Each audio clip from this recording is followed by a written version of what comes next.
আসসালামু আলাইকুম।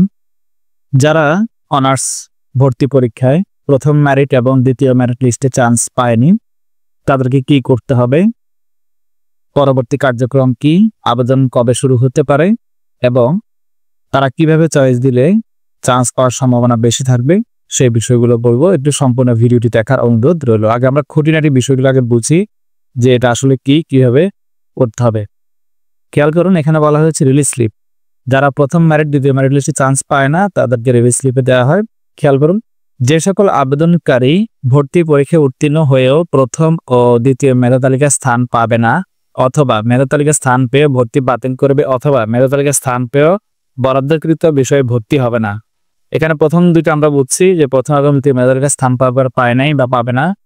এরপর হচ্ছে ভর্তি বাতিল। অনেক সময় অনেকে প্রথম মেরিটে ভর্তি হয়ে অনেকে বাতিল করেছে কোনো কারণে, ভার্সিটিতে চান্স পেয়েছে বা অন্য কোনো কারণে, অথবা স্থান পেয়েও ডেট ওভার হয়ে গেছে যার কারণে নির্দিষ্ট সময়ের মধ্যে ভর্তি হতে পারেনি, তাদের কথা বলা হয়েছে। এখানে বরাদ্দকৃত বিষয়ে ভর্তি হবে না।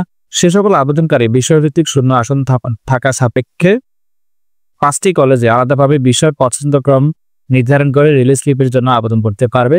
যে সকল আবেদনকারী ভর্তি পরীক্ষা উত্তীর্ণ হতে পারেনি সে সকল আবেদনকারী রিলিজ স্লিপে আবেদন করতে পারবে না।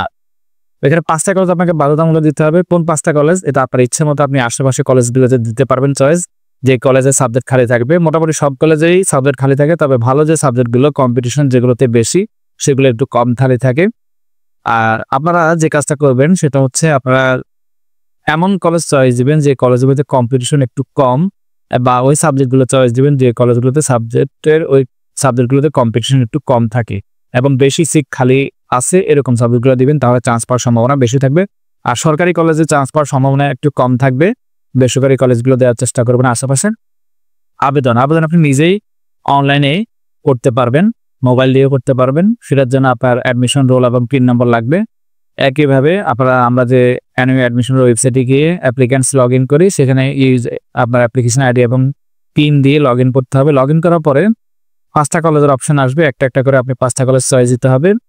এবং আপনি যখন একটা কলেজ চয়েস দিবেন, চয়েস দেওয়ার পরে সেই কলেজে কতটা সিট খালি আছে, কোন বিষয়ে খালি আছে সেগুলো দেখাবে। তো আপনি দেখে আপনি চেক করতে পারবেন।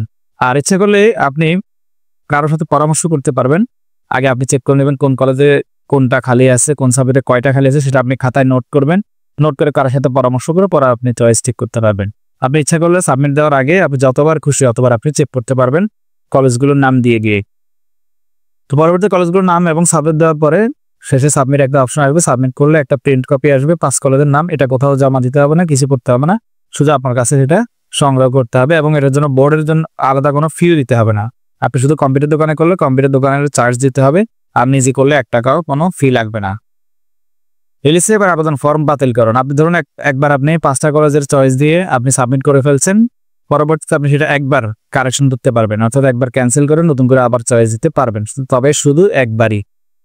রিলিজ স্লিপের ফলাফল নির্ধারিত সময় প্রকাশ করা হবে, অর্থাৎ আবেদন শেষ হওয়ার 1 সপ্তাহের মধ্যে প্রকাশ করা হবে। 2টা রিলিজ স্লিপ দেওয়া হয়, প্রথম এবং দ্বিতীয় রিলিজ স্লিপ। প্রথমটাতে আপনি চান্স না পেলে আবার দ্বিতীয়টাতেও একইভাবে আবেদন করতে পারবেন, একইভাবে চান্স পাওয়ার সম্ভাবনা থাকবে, রেজাল্টও একইভাবে চেক করতে পারবেন।